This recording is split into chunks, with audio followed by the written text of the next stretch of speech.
Қайырлы күн! Өнер өрісі үйірмесінің шәкірттері. Бүгін алғашқы сабағымызды бастаймыз.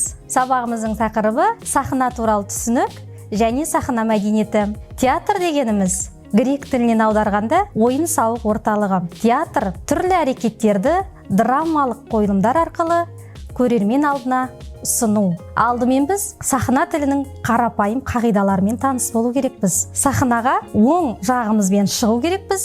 Сахнаға арқамызды бермеу керекпіз. Қандай жағдай болмасын, сахнаға иегімізді жоғары көтеріп, анық сөйлеу керекпіз. Келесі қағидамыз: сахнаға қолымызды шошайтпау керекпіз. Сахнада декорация ретінде алкогольді ішімдіктерді, темекі өнімдерін тұтынуға болмайды.